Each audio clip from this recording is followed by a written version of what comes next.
പ്രിയപ്പെട്ട ശാലോം പ്രേക്ഷകരെ, നിത്യജീവന്റെ പാതയിലേക്ക് സ്വാഗതം. മനുഷ്യന്റെ ശക്തി എന്ന് പറയുന്നത് അവന്റെ ആത്മാവാണ്. വാസ്തവത്തിൽ ലോകാരോഗ്യ സംഘടനയുടെ ഒരു സർവേയിൽ വായിക്കാനിടയായി ഏതാണ്ട് 3% കഴിവുകളാണ് മനുഷ്യന്റെ ശരീരത്തിലുള്ളത്. 7% അവന്റെ മനസ്സില്, ബാക്കി 90% അവന്റെ ആത്മാവിലാണ് നിക്ഷേപിച്ചിരിക്കുന്നത്. അതുകൊണ്ട് തന്നെ മനുഷ്യൻ ആത്മീയനാണ്. ഓരോരുത്തരുടെയും പേര് തന്നെ ആത്മാവിനിട്ടിരിക്കുന്ന പേരാണ്. അതുകൊണ്ടാണല്ലോ മരിച്ചു കഴിഞ്ഞാൽ മനുഷ്യനെ പറയുന്നത് അവന്റെ ഡെഡ് ബോഡി എന്നാണ് പറയുന്നത്. അപ്പൊ ശരീരത്തിൽ ദൈവം നിക്ഷേപിച്ചിരിക്കുന്ന ശക്തി എന്ന് പറയുന്ന 3%. അപ്പൊ ആത്മാവിൽ ജീവൻ കണ്ടെത്തുന്ന വ്യക്തികള് തങ്ങളുടെ ശരീരത്തിന്റെ പരിമിതികൾ മറന്ന് അപരിമേയമായ തങ്ങളുടെ ആന്തരിക മനുഷ്യന്റെ ശക്തി തിരിച്ചറിയുന്നു. ആ തിരിച്ചറിവ് കിട്ടിക്കഴിഞ്ഞാൽ ഏത് ശാരീരിക വൈകല്യമുള്ളവനും ഈ സമൂഹത്തിന്റെ സൃഷ്ടിക്കായി എന്തെങ്കിലും ചെയ്യുവാൻ സാധിക്കും. ഇന്ന് ഇടക്കൊച്ചിയിലുള്ള ആന്റണി എന്ന സഹോദരൻ 2.5 വയസ്സുള്ളപ്പോൾ തന്നെ കാലുകൾ രണ്ടും പോളിയോ വന്ന് തളർന്നുപോയ മനുഷ്യൻ. എന്നാൽ അദ്ദേഹത്തിന്റെ ജീവിതം ഇടവകയിലെ പ്രവർത്തനങ്ങളിലും രൂപതയിലും എന്നുവേണ്ട മദ്യവർജന സമിതിയിലും പാവപ്പെട്ടവരായ മനുഷ്യർക്ക് ഉച്ചഭക്ഷണം കൊടുക്കുന്ന രീതിയിലേക്ക് ഊട്ടുശാലയിലേക്കും അതോടൊപ്പം തന്നെ തങ്ങളെപ്പോലുള്ള വികലാംഗരുടെ ക്ഷേമത്തിന് വേണ്ടിയുള്ള പ്രവർത്തനങ്ങളിലേക്കും നീങ്ങുവാനിടയാകത്തക്ക രീതിയിൽ എല്ലാ ദിവസവും സ്വീകരിക്കുന്ന പരിശുദ്ധ കുർബാന, അതിലൂടെ കടന്നുവരുന്ന യേശുവിന്റെ ശക്തി സമൂഹം അനുഭവിക്കുന്നത് കാണുവാനായി ഇടക്കൊച്ചി അക്വിനാസ് കോളേജിന്റെ അടുത്തുള്ള അദ്ദേഹത്തിന്റെ ഭവനത്തിലേക്ക് നമുക്ക് പോകാം.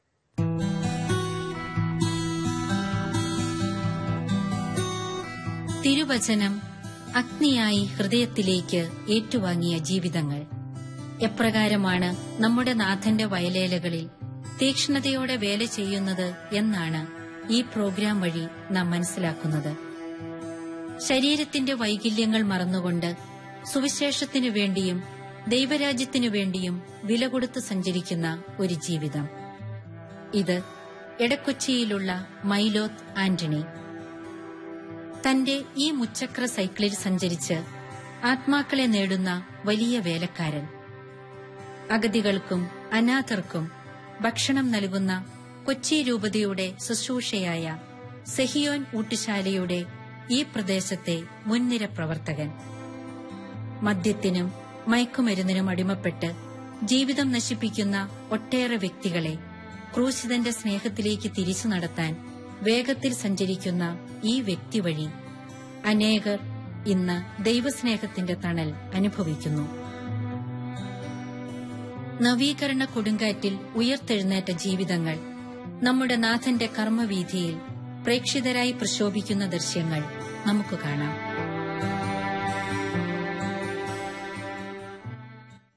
ഇതിനോടകം നിത്യജീവന്റെ പാതയിലൂടെ അനേക വ്യക്തികൾ തങ്ങളുടെ വ്യക്തിജീവിതത്തിലേക്ക് യേശു കടന്നു വന്നപ്പോൾ അവരെങ്ങനെ ദൈവമക്കളെന്ന രീതിയിൽ വക്രത നിറഞ്ഞതും വഴിപിഴച്ചതുമായ തലമുറകളുടെ ഇടയിൽ പ്രതികരിച്ചു എന്നും അവരിൽ കിട്ടിയ പ്രേക്ഷിത ചൈതന്യം കാരുണ്യപ്രവർത്തികളായും മറ്റനേകരിലേക്ക് സുവിശേഷ പ്രചാരണ മാധ്യമങ്ങളായും സുവിശേഷ പ്രചാരകരായുമൊക്കെ നടന്നത് നമ്മൾ കണ്ടു. ഇന്നേ ദിവസം ആനന്ദച്ചേട്ടനെയാണ് നിത്യജീവന്റെ പാതയിൽ കർത്താവ് തിരഞ്ഞെടുത്തത്. ഇദ്ദേഹത്തിന്റെ ജീവിതാനുഭവങ്ങൾ ശാലോം പ്രേക്ഷകർക്ക് തീർച്ചയായും അനുഗ്രഹമാകും. നിത്യജീവന്റെ പാതയിലേക്ക് സ്വാഗതം. ആനന്ദച്ചേട്ടന് ഇപ്രകാരം ഒരു വൈകല്യ അവസ്ഥ ഉണ്ടായത് ജന്മന തന്നെ ഉള്ളതാണോ അതോ വേറെ ഏതെങ്കിലും രീതി സംഭവിച്ചതാണോ? ജനിച്ചു കഴിഞ്ഞാൽ 2.5 വയസ്സായപ്പോൾ പോളിയോ രൂപത്തിലാണ് ഒരു പനി വന്നത്. പോളിയോ ആണ് എനിക്ക് കാണുന്നത്. പനി വന്നു കഴിഞ്ഞപ്പോഴാണ് പോളിയോ ആണെന്ന് അറിയുന്നതും കാലും കൈയൊക്കെ ഇങ്ങനെ ആയതല്ലേ? ഓക്കെ. ആനച്ചേട്ടൻ പൊതുവെ ഞാൻ പല സ്ഥലങ്ങളിലും ഇവിടെ കണ്ടിട്ടുണ്ട്. എന്തെല്ലാം ആളുകൾ എവിടെയെല്ലാം കൂടുന്നുണ്ടോ അവിടെയൊക്കെ കാണാറുണ്ട്.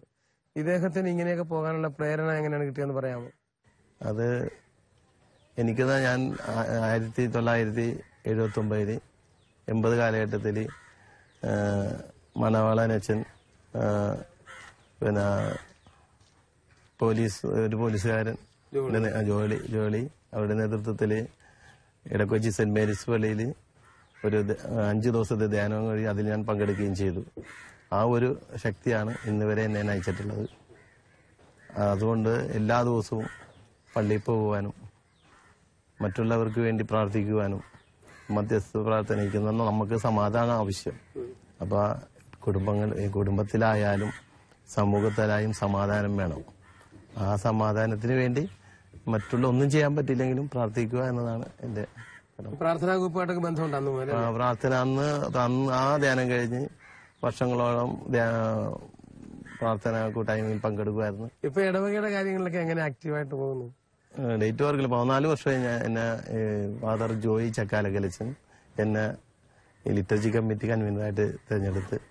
അന്ന് എന്തോ എനിക്കിതിനെ പറ്റുന്ന അറിയാൻ പാടില്ല, എന്നാലും എല്ലാ മാസവും വിളിച്ചുകൂട്ടി മുൻ 2 മാസത്തെ കാര്യങ്ങൾ ആധ്യാത്മികമായിട്ട് പള്ളിയിൽ നടത്തേണ്ട എല്ലാ കാര്യങ്ങളും പിന്നെ എല്ലാവരുടെയും അച്ഛന്റെയും എല്ലാവരുടെയും കൂട്ടായ്മയിൽ ചർച്ച ചെയ്തുകൊണ്ട് കാര്യങ്ങൾ നീക്കുക. അത് പിന്നെ അത് ചെയ്യുന്ന പരമാവധി അച്ഛനോട് നമ്മളൊരു ഇടവകയായാലും എല്ലാവരും നമ്മുടെ കുടുംബത്തിലെ അപ്പച്ചനാണ് നമ്മുടെ അപ്പച്ചൻ. അതെ ഇടവകയിലെ നമ്മുടെ അപ്പച്ചനാണ് വികാരി. ആ വികാരിയോട് ചേർന്ന് നിന്നുകൊണ്ട് അച്ഛന്റെ ചോദിക്കാതെ ഒരു കാര്യവും ചെയ്യല. എന്തൊക്കെയാണ് ഇപ്പൊ ചെയ്യുന്നത് ലിറ്റർജിയില്? പിന്നെ ഓരോ ഞായറാഴ്ചത്തെ ഇപ്പൊ ഓരോ യൂണിറ്റിന് ഓരോ ആഴ്ചക്ക് നേതൃത്വം കൊടുക്കണം. അത് അവരെ മുൻകൂട്ടി 1 മാസം മുമ്പ് അവരെ അറിയിക്കും. ഇന്ന ഡേറ്റിൽ നിങ്ങളാണ് ഈ കാര്യങ്ങൾ ചെയ്യേണ്ടത്. പിന്നെ നല്ല വിശേഷ ദിവസങ്ങൾ ഏറ്റവും പ്രധാനമായിട്ട് വരുന്നത് വിശുദ്ധവാരങ്ങള്, പിന്നെ ക്രിസ്മസ്, പിന്നെ ഇടവക ദിനം, ഇടവക തിരുനാള്, പിന്നെ ഇടവക ആരാധന ദിവസമുണ്ട്. പിന്നെ പ്രത്യേകമായിട്ട് വൈദികർക്ക് എല്ലാവരും ആദരിക്കപ്പെടേണ്ടതാണ്. എല്ലാവരും ഇപ്പോൾ നമ്മുടെ കൊച്ചുമക്കളുടെ മുമ്പിൽ വെച്ച് പോലും ആൾക്കാർ വൈദികരെ കുറ്റപ്പെടുത്തി. അപ്പൊ മക്കളും പഠിക്കണേ അവരെ. അപ്പൊ അതിനൊക്കെ ഉദ്ദേശിച്ചൊരു ഇതാണ് ആഗസ്റ്റ് 4-ാം തീയതി വിശുദ്ധ മരിയ ജോൺ മരിയ വിയാനിയുടെ തിരുനാള് 6 മണി നല്ല ആഘോഷമായിട്ട് തന്നെ ഈ 14 വർഷം ജോയിച്ചം മുതൽ ഇപ്പൊ മാർക്കാന്റണീച്ചനാണ് നമ്മുടെ ഈ കഴിഞ്ഞ ആഗസ്റ്റ് 4 വരെ നടത്തി. അപ്പൊ അത് ഇതിന്റെ പ്രൊസഷൻ, പിന്നെ വിശ്വാസികളുടെ പ്രാർത്ഥന, ലേഖന വായന, അങ്ങനെ നമ്മൾ ഉദ്ദേശിക്കുന്ന കാര്യങ്ങൾ ഭംഗിയായിട്ട് നടത്താൻ വേണ്ടി എനിക്കൊന്നും ചെയ്യാൻ പറ്റിയല്ല, മറ്റുള്ളവരുടെ സഹകരണത്തോടെ നടത്തണേ. അവരെ കൊണ്ട് ചെയ്യിക്കും എന്നാണ് ഇന്നാള് ചെയ്യണമെന്ന് പറയും. പിന്നെ ഒരു ടെൻഷൻ, അവരാ സമയത്ത് വന്നില്ല. അത് ദൈവത്തിനോട് പ്രാർത്ഥിക്കും. പരിശുദ്ധമ്മ പറയല്ലേ, ഇതാ കർത്താവിന്റെ ദാസി, നിന്റെ വചനം പോലെ എന്നിലാകട്ടെ എന്ന് പറയല്ലേ. അപ്പൊ അതുപോലെ അതെല്ലാം നടക്കുന്ന പോലെ നടക്കട്ടെ, അത് മാതാവിന് സമർപ്പിച്ചുകൊണ്ട് കാര്യങ്ങൾ നീങ്ങുന്നു. മറ്റു രൂപതയിലെ ആക്ടിവിറ്റീസും ചിലപ്പോഴൊക്കെ മറൈൻ ഡ്രൈവിന് വരെ ഞാൻ കണ്ടിട്ടുണ്ട് ഈ ചാണ്ടിവില ഇതിലെ വരുന്നത്. അതെ, അത് എനിക്ക് പണ്ട് തൊട്ടേ ഇങ്ങനെ നമ്മുടേതായ പരിപാടി, സമുദായത്തിന്റെ പരിപാടി എന്താണെന്നാലും അവിടെ എത്തണം, നമ്മൾ അതിന്റെ ഒരു പങ്കാളിയാകണം എന്നുള്ള ഒരു ഉദ്ദേശം. എവിടെയൊക്കെ പോകുമായിരുന്നു ഞാൻ? പിന്നെ ചെറുപ്പം മുതലേ ഇവന്റെ കറക്കണ വണ്ടി ആദ്യം ഉണ്ടായത്. ആ വണ്ടിയുമായിട്ട് മറൈൻ ഡ്രൈവില് ഒരു കൊച്ചി രൂപതയിൽ നമ്മളിവിടെ GC ഗ്രൗണ്ടിൽ നിന്ന് അക്കിനാസ് കോളേജിലേക്ക് ഒരു മരീൻ റാലി നടത്തിയിട്ടുണ്ട്. അപ്പൊ അതിന്റെ തുടർച്ചയാന്നോളം എന്റെ സമാപനം മറൈൻ ഡ്രൈവ് വെച്ച് നടന്നു. അപ്പൊ അതിൽ ഞാൻ പോയി പങ്കെടുത്ത്, റാലിയിൽ പങ്കെടുത്ത്.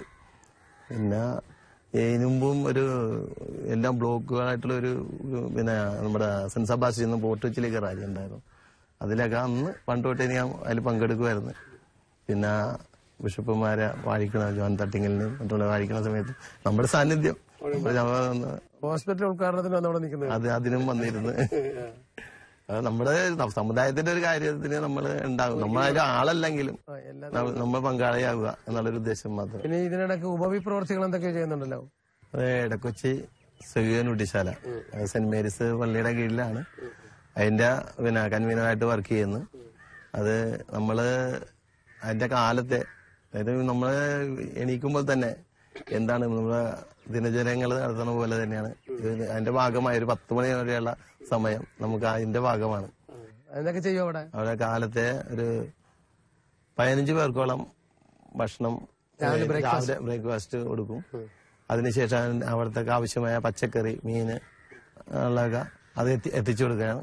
എത്തിച്ചു കൊടുത്ത് എന്റെ ഉത്തരവാദിത്തം അപ്പോഴേ തീർന്നു. പിന്നെ ഉച്ചക്ക് ജസ്റ്റ് ഒന്ന് നോക്കൂ കാര്യങ്ങൾ എങ്ങനെയായി എന്ന് നോക്കി അത് ചെയ്യാറുണ്ട്. പിന്നെ ഇതിന്റെ വരുമാനങ്ങൾ എന്ന് പറഞ്ഞാല് ഇതുവരെ ഒരു പിരിവിനും പോയിട്ടില്ല. ദൈവപരിപാലനയിൽ ആൾക്കാർക്ക് തോന്നുമ്പോൾ ഇങ്ങനെ തരും. ഇതുവരെ ഒരു മുടക്കം വന്നിട്ടില്ല. പിന്നെ കുറച്ച് ദിവസങ്ങളൊക്കെ ഇങ്ങനെ ഉച്ചയ്ക്ക് എത്ര പേരുണ്ടാവും? 35 പേരോളം ഉണ്ടാവും. അപ്പൊ ഇതുവരെ നമുക്ക് അതിന്റെ കുറവൊന്നുമില്ല. പിന്നെ ബുക്കിംഗ് തീരെ ഇല്ലതാനും. എന്നാലും ദൈവവരെ ഒരു തടസ്സമില്ലാതെ ഇതുവരെ ഇന്ന് വരെ പോയിട്ടുണ്ട്. 11 വർഷമായി.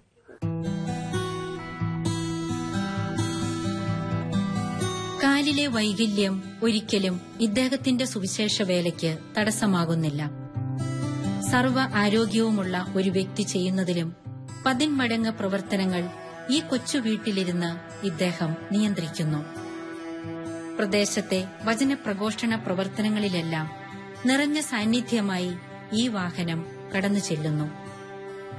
സെഹിയോൻ ഊട്ടുശാലയിലെ ദിവസവുമുള്ള പ്രവർത്തനങ്ങൾ വഴി കണ്ണീരണിഞ്ഞ അനേകർക്ക് നാഥന്റെ തിരുസ്നേഹം ഇദ്ദേഹവും ഈ കൂട്ടായ്മയും പകർന്നു നൽകുന്നു. മറ്റെന്തെങ്കിലും ആക്ടിവിറ്റീസ് ഉണ്ടാ? മധ്യപുര സമിതിയുടെ കൊച്ചി രൂപത ട്രഷറായിട്ട് വർക്ക് ചെയ്യണതാണ്. രൂപത ട്രഷറാണ്. അപ്പൊ അതിനുവേണ്ടി പിന്നെ രൂപത കമ്മിറ്റി എടുക്കുന്ന തീരുമാനത്തിന് എന്റേതായ എല്ലാ സപ്പോർട്ടും ഉണ്ട്. പിന്നെ ഇടവക തലത്തില് പിന്നെ യൂണിറ്റിന്റെ സെക്രട്ടറിയാണ്. അതിന്റെ ഞങ്ങള് ഒരു 11 വർഷത്തോളം ഇത് തന്നെ ആയിട്ടുണ്ട് ഇവിടെ. അതിനെന്താ ചെയ്യുന്നത് നിങ്ങള്? ഞങ്ങള് യൂണിറ്റ് തലത്തിൽ ബോധവൽക്കരണം നടത്താൻ വേണ്ടി രേഖ കൊടുക്കും. അത് കൊടുക്കാൻ പോവോ? അത് കൊടുക്കും. അതായത് അതിന്റെ മാത്രമല്ല, ഇടവകയുടെ എന്ത് സ്ഥാനം കിട്ടിയാലും നമ്മളിപ്പോ മാർപ്പാപ്പ, അത് കഴിഞ്ഞാല് പിന്നെ മെത്രാന്മാര്, വൈദികര്, അങ്ങനെ ഒരു ചട്ടക്കൂട് നമുക്ക് ഉണ്ടല്ലോ. അതുപോലെ തന്നെ യൂണിറ്റിന്റെ സെൻട്രൽ കമ്മിറ്റി യൂണിറ്റ് അവിടെ നിന്നൊരു നിർദ്ദേശം പള്ളിയിൽ നിന്ന് വന്നാല് ഒരു മണിക്കൂറുള്ളിൽ എല്ലാ യൂണിറ്റിലും കൊണ്ടുപോയി കൊടുക്കാനുള്ള സംവിധാനം ഞാൻ ചെയ്യും. അപ്പൊ അത് ചെയ്യുന്ന എന്റെ കഴിവൊന്നും അല്ല. എന്നാലും നമ്മുടെ ഒരു ആത്മാർത്ഥത, നമ്മൾ ചെറിയ കാര്യത്തിൽ വിശ്വസ്തൻ, വലിയ കാര്യത്തിലും വിശ്വസ്തൻ. ചെറിയ കാര്യം തന്നെയാലും അത് നമുക്ക് വലിയ കാര്യമായിട്ട് തന്നെ ചെയ്യാനുള്ള ഒരു നമ്മൾ ചെയ്യണം. എന്നാലേ നമുക്ക് മനസ്സിനൊരു തൃപ്തിയുള്ളു. അപ്പൊ ഈ മധ്യവർജന സമിതിയിലെ ആൾക്കാരെ ഇതിനകത്ത് പിന്തിരിപ്പിക്കാൻ പല പരിപാടിയൊക്കെ ചെയ്യാറുണ്ട്. അതിന് പിന്നെ ഇങ്ങനെ ഞങ്ങള് തെരുവ് നാടകം, ഞാനായിട്ടല്ല കൂട്ടായിട്ടുള്ള ഇതിലാണ്. പിന്നെ തെരുവ് അഭിനയിച്ചിട്ടില്ല. അഭിനയിക്കാനും പ്രസംഗിക്കാനും ഒന്നും നമ്മൾ പോകില്ല. അതിനുള്ള ഒരു നമുക്ക് പ്രവർത്തിക്കുക എന്നതാണ് നമ്മുടെ ലക്ഷ്യം. പിന്നെ കള്ളുകൂടി നിർത്താനൊക്കെ പലരും പറഞ്ഞു വിടുന്നുണ്ട്. പിന്നെ ആലപ്പുഴ ഒരു ധ്യാനകേന്ദ്രത്തിലേക്ക് പറഞ്ഞു വിടുന്നുണ്ട്. പിന്നെ അത്താണി, പിന്നെ ഇതുപോലെ വേറെ മറ്റു സാമൂഹ്യ വേറെ പല പ്രവർത്തനങ്ങളുണ്ടോ? അത് മറ്റേ വികലാംഗ, നമ്മളെ പോലെ തന്നെ, എന്നെ പോലെ തന്നെ കുറെ ആൾക്കാരുണ്ടല്ലോ. പിന്നെ ശാരീരികമായും മാനസികമായും വൈകല്യമുള്ളവരെ ഒരുമിച്ച് കൂട്ടുക, അവരുടെ സർക്കാരിൽ നിന്ന് കിട്ടുന്ന കാര്യങ്ങള് അവർക്ക് വല്ല നിർദ്ദേശം വന്നാല് കൗൺസിലർമാർ വഴി നമ്മളെ അറിയിച്ചു കഴിഞ്ഞാൽ ആ കാര്യങ്ങൾ അവരെ അറിയിക്കുക. അങ്ങനെ ഞങ്ങളുടെ കൊച്ചു മൊത്തത്തിലുള്ള ഒരു ഇതിന്റെ പ്രസിഡന്റായിട്ട് വർക്ക് ചെയ്യാണ്. ഇടക്കൊച്ചി മേഖലയുടെ പ്രസിഡന്റാണ്. ഇടക്കൊച്ചി മേഖലയുടെ പ്രസിഡന്റ്. അതിനിപ്പോ കഴിഞ്ഞ ദിവസങ്ങൾ ഓണാഘോഷം ഭംഗിയായിട്ട് നടത്തി. എല്ലാവരെയും ഒരുമിച്ച് കൂട്ടി. എന്റെ ഭവനത്തിൽ തന്നെ എല്ലാവരെയും ഒരുമിച്ച് കൂട്ടി. എത്ര പേര് വന്നത്? അന്നൊരു 150ഓളം പേര് ഉണ്ട്. അവരുടെ എല്ലാവരും, അവർക്കിപ്പോ വരാൻ പറ്റാത്തവരുണ്ട്. അവരെ നമ്മളെപ്പോലെ ഇനിയിപ്പോ ഇന്നേലും കഷ്ടമായിട്ടുള്ളവരുണ്ട്. അവരെ കൊണ്ടുവരാൻ പറ്റിയല്ലോ. അവിടെ അപ്പച്ചന അമ്മച്ചൊക്കെ വന്നിട്ടുണ്ട്, മക്കളൊക്കെ വന്നിട്ടുണ്ട്, പ്രതിനിധികൾ വന്നു.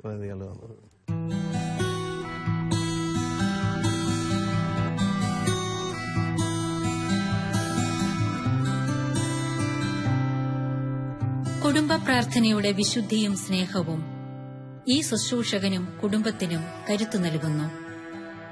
പ്രേക്ഷിത പ്രവർത്തനങ്ങളുടെ നാഥയായ നമ്മുടെ അമ്മ ജപമാലയുടെ വലിയ സംരക്ഷണമേകി ഇവരെ കാക്കുന്നു.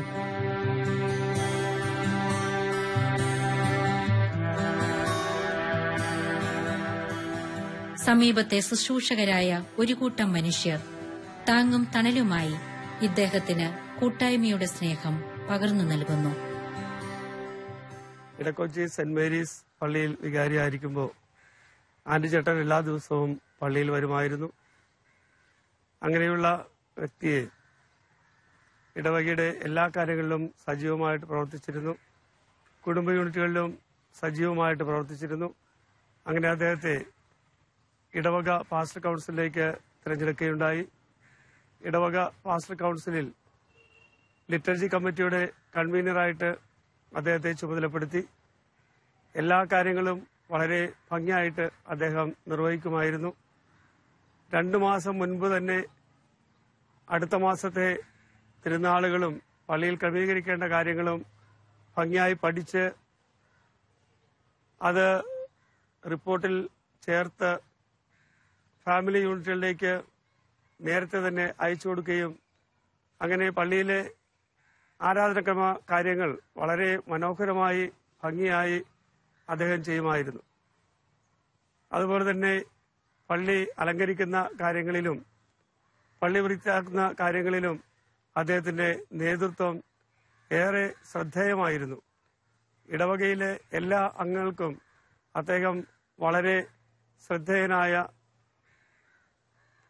പ്രവർത്തിക്കുന്ന, മറ്റുള്ളവരെ സ്നേഹിക്കുന്ന മനുഷ്യനായിരുന്നു. 2 കാലുമുള്ള വ്യക്തികൾ ചെയ്തതിനേക്കാൾ ഏറെ ഒരു 10 ഇരട്ടി കാര്യങ്ങൾ അദ്ദേഹം ഈ സ്കൂട്ടറിൽ വന്ന് അവിടെ നിന്ന് ചെയ്യുമായിരുന്നു. അങ്ങനെ ഇടവകയിലെ എല്ലാ വ്യക്തികൾക്കും പ്രിയങ്കരനായിരുന്നു ആന്റണിച്ചേട്ടൻ. എനിക്കും വളരെ ഇഷ്ടമുള്ള വ്യക്തിയാണ് അദ്ദേഹം. ഇനിയും കൂടുതൽ കാര്യങ്ങൾ അദ്ദേഹത്തെ കൊണ്ട് ദൈവം ചെയ്യിക്കട്ടെ. ഇടവകയുടെ കാര്യത്തിൽ മാത്രമല്ല, ഊട്ടുശാലയുടെ കാര്യത്തിലാണെങ്കിലും ഏത് കാര്യം ഏറ്റെടുക്കാനും ഏറെ സന്തോഷമുള്ള വ്യക്തിയായിരുന്നു. ഒന്നിനും മടി പറയാതെ എല്ലാ കാര്യങ്ങളും ഏറ്റെടുക്കുക മാത്രമല്ല, ഭംഗിയായി അത് നിർവഹിക്കുകയും ചെയ്യുന്ന വ്യക്തിയാണ് ആന്റണിച്ചേട്ടൻ. അതുകൊണ്ട് അദ്ദേഹത്തെക്കുറിച്ച് സംസാരിക്കാനും അദ്ദേഹത്തിന് ഇങ്ങനെ ഒരു അഭിമുഖം നൽകാനും ഇടയായതിൽ ഞാൻ സന്തോഷിക്കുന്നു. ദൈവം അദ്ദേഹത്തെ എല്ലാ വിധത്തിലും അനുഗ്രഹിക്കട്ടെ. ഊട്ടുശാലയിലെ ഈ ഭക്ഷണം കഴിക്കാൻ വരുന്ന ആൾക്കാർ എങ്ങനെയുള്ളവരാണ് പൊതുവെ? പാവപ്പെട്ടവര് തന്നെ, തീരെ പാവപ്പെട്ടവര് തന്നെ. അവരെയൊക്കെ ആന്റണിച്ചേട്ടന്റെ പേര് ചൊല്ലി വിളിക്കാൻ മാത്രം ബന്ധമുണ്ട് അവരോട്? ഉണ്ട്. ആണല്ലേ? പിന്നെ നമ്മൾ ഇത് എന്റെ അനിയൻ ജോൺസൺ സഖ്യവും പരിഷത്ത് എന്റെ പ്രസിഡന്റാണ്. പുള്ളിയുടെ നേതൃത്വത്തിലാണ് ഇതൊക്കെ തുടങ്ങിയത്.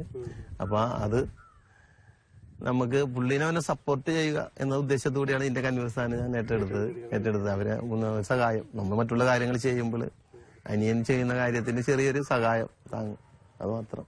പിന്നെ നിങ്ങൾ വീട്ടിലാരൊക്കെ ഉണ്ട്? വീട്ടില് ഭാര്യ, മോള്, ഒരു മോള് ഡിഗ്രിക്ക് പഠിക്കണം, അക്കിനാസ് കോളേജിലാണ്. ഭാര്യ റിട്ടയർമെന്റ് ആയി, അക്കിനാസ് കോളേജിൽ സീപ്പറായിരുന്നു. റിട്ടയർമെന്റ് ആയിട്ട് ഇപ്പൊ വീട്ടിൽ തന്നെയാണ്, ഗൃഹഭരണം തന്നെ ഇപ്പൊ. അപ്പൊ വികലാംഗ പെൻഷനൊക്കെ കിട്ടുന്നുണ്ടോ? വികലാംഗ പെൻഷൻ എനിക്ക് എന്റെ അമ്മ ഉള്ളപ്പോ അമ്മയും അപ്പനും ഒക്കെ കൂടി എന്നെ പൊക്കിക്കൊണ്ടേ കോർപ്പറേഷൻ ഓഫീസിൽ കൊണ്ടേ കൊടുക്കുമായിരുന്നു. പിന്നെ എഴുതി കാണിക്കുമായിരുന്നു. അപ്പൊ അവരൊരു അപ്പൻ സംരക്ഷിക്കുവാനുണ്ട്, അപ്പനും മാതാപിതാക്കൾ സംരക്ഷിക്കാനുണ്ടെന്ന് പറഞ്ഞ് തള്ളിയിരുന്നു. പിന്നെ അത് പല പ്രാവശ്യം അങ്ങനെ നടന്ന് വീണ്ടും പിന്നെ ഞാൻ വീണ്ടും അത് കൊടുത്തോണ്ടിരിക്കും. അപ്പൊ ചേട്ടനൊക്കെ ഒരാൾ ഗൾഫിൽ പോയിട്ടുണ്ടായിരുന്നു. അപ്പൊ സംരക്ഷിക്കുവാൻ സഹോദരങ്ങളുണ്ട് എന്നും തള്ളി. പിന്നെ കുറച്ചാള് എനിക്ക് എന്തെങ്കിലുമായിട്ട് വരുമാനം വന്നു. ഇപ്പൊ ഞാനിപ്പോ കെട്ടിട നിർമ്മാണം ആദ്യം. ഇപ്പൊ എന്താ വരുമാനം? ഇപ്പൊ ഞാൻ കെട്ടിട നിർമ്മാണ തൊഴിലാളികൾ പിന്നെ കെട്ടിട നിർമ്മാണത്തിന് ആവശ്യമായ സാധനങ്ങൾ എന്ന് പറഞ്ഞാൽ ഇഷ്ടിക, ചരല്, മെറ്റൽ അങ്ങനെയുള്ള സാധനങ്ങൾ അടിച്ചുകൊണ്ട് അതിന് നിന്ന് കിട്ടണം. ആൾക്കാർ ഫോൺ ചെയ്ത് പറഞ്ഞു കഴിഞ്ഞാൽ അതിന് കിട്ടുന്ന ചെറിയ കമ്മീഷൻ, അതാണ് എന്റെ വരുമാനം ഇപ്പൊ ഉള്ളത്. അപ്പൊ അങ്ങനെയൊക്കെ നമുക്ക് കിട്ടുമ്പോൾ അപ്പൊ എന്റെ മനസാക്ഷി തന്നെ അതിന് പിന്നെ നമ്മ ഇത്ര നാള് ചെന്നിട്ട് നമുക്ക് കിട്ടിയില്ലല്ലോ. അപ്പൊ കുറച്ച് നാള് ഞാനായിട്ട് ഉഴപ്പി. ഞാൻ അവരത് കുറ്റപ്പെടുത്തല്ല, അന്ന് അവരുടെ കുറ്റം തന്നെയാണ് നമുക്ക് തരാഞ്ഞത്. വികലാംഗനായവരെ അത് കൊടുക്കുകയും വേണം. ഒരു വികലാംഗനെന്ന അവര് ഇന്ന ആരെന്നാ നോക്കിയല്ല, അവരെ സംരക്ഷിക്കേണ്ട സർക്കാരിന്റെയും പൊതു സമൂഹത്തിന്റെയും കടമയാണ് അത്. പിന്നെ അവർക്ക് അപ്പൊ അതുപോലെ ഞാനത് എനിക്കെന്റേതായ ഒരു മനസാക്ഷിക്ക് എനിക്ക് ചെറിയൊരു വരുമാനം ഉണ്ടല്ലോ എന്നായി ഞാൻ വാങ്ങി. പിന്നെ ഇപ്പൊ പോയില്ല. ഇനി കഴിഞ്ഞ വല്ല ഇവിടുത്തെ കൗൺസിലർ എന്നെ ശാസിച്ചു വഴക്ക് പറഞ്ഞുകൊണ്ട് ദാനം കൊടുത്ത് കഴിഞ്ഞ 7-ാം തീയതി, ഈ മാസം 7-ാം തീയതി എനിക്ക് ആദ്യത്തെ പെൻഷൻ കിട്ടി.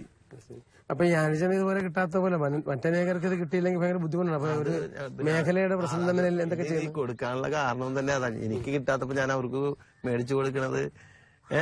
അപ്പൊ അങ്ങനെ പലർക്കും മേടിച്ചു കൊടുത്തപ്പം ആൾക്കാര് എന്റെ എന്റെ സെക്രട്ടറി ഇതൊക്കെ പോയി നമ്മളെ കുറ്റപ്പെടുത്താൻ തുടങ്ങി. അങ്ങനെ നമ്മളാണ് ഞാൻ ഇതിന് വാസ്തവത്തിൽ അനേകർക്ക് ഇത് വാങ്ങിച്ചു കൊടുക്കുന്നപ്പോൾ തന്നെ തനിക്ക് കിട്ടാത്ത അവസ്ഥയിലും വാങ്ങിച്ചു കൊടുത്തിട്ടുണ്ട് അനേകർക്ക്. അപ്പൊ ശരിക്കും ആന്റണിച്ചേട്ടൻ ഇപ്പൊ ഈ ഊട്ടുശാലയെ നോക്കുക, അതുപോലെ ഇടവകയിലെ എല്ലാ കാര്യങ്ങളും വ്യാപൃതനാകുക, കത്തോലിക്ക കമ്മ്യൂണിറ്റി അവിടെയെല്ലാം എന്തെല്ലാം സംഭവങ്ങൾ നടന്നു അവിടെയൊക്കെ കാണാറുണ്ട് റാലിയിൽ. ഇങ്ങനെ തന്റെ കാലിന്റെ വൈകല്യം ഒരു വിഷയമായി കണക്കാക്കാതെ, അല്ലെങ്കിൽ വൈകല്യം എന്ന് പറയാൻ പറ്റില്ല, കാലിന്റെ ഒരു പോരായ്മ, ഈ പോരായ്മ ഒരിക്കലും ജീവിതത്തെ സ്വാധീനിച്ചിട്ടില്ല. വാസ്തവത്തിൽ ഒരിടത്ത് അടങ്ങിയിരിക്കുക, എത്രയോ മനുഷ്യർ കാലിന് സ്വാധീനമില്ലാത്തവർ അടങ്ങിയിരിക്കുന്നുണ്ട്. അങ്ങനെയൊന്നും ഇരിക്കാതെ ഇതുപോലെ സമൂഹത്തിലേക്ക് ഇറങ്ങി ഇടവകയിലെ എല്ലാ കാര്യങ്ങളിലും, രൂപതയിലെ കാര്യങ്ങളിലും, അതോടൊപ്പം കരിസ്മാറ്റിക് കാര്യങ്ങളിലും, അതോടൊപ്പം തന്നെ ഊട്ടുശാലയിലുമൊക്കെ മറ്റ് ഒരു വൈകല്യവും ഇല്ലാത്ത ആളെ പോലെ പ്രവർത്തിക്കുന്ന ആനച്ചറിനെ പരിചയപ്പെടാൻ സാധിച്ചതിൽ ഏറെ സന്തോഷമുണ്ട്. ദൈവം ഇദ്ദേഹത്തെ അനുഗ്രഹിക്കട്ടെ.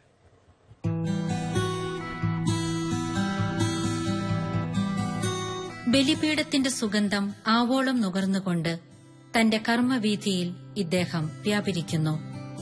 കാലിലെ തളർച്ച ഒരിക്കലും ഈ സുവിശേഷ വയലിലെ വേലക്കാരന് തടസ്സമാകുന്നില്ല. മനസ്സിൽ നിറഞ്ഞു നിൽക്കുന്ന പ്രേക്ഷിത ദീപം അണയാതെ ഇദ്ദേഹം നമ്മുടെ നാഥന് സാക്ഷ്യം നൽകുന്നു.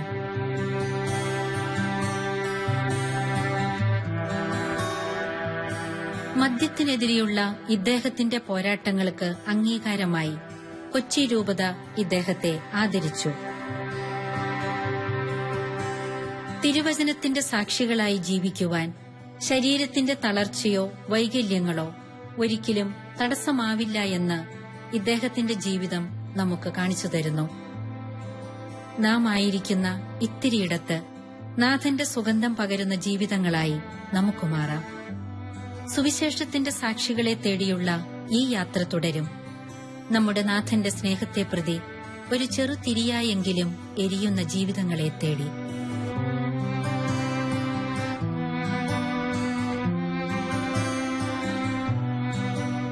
ശിഷ്യനായ യേശു വിളിക്കുന്നു, സാക്ഷിയായി നിന്നെ വിളിക്കുന്നു.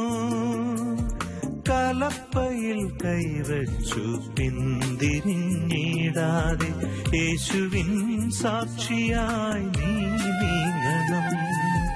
ശിഷ്യനായ യേശു വിളിക്കുന്നു, സാക്ഷിയായി നിന്നെ വിളിക്കുന്നു.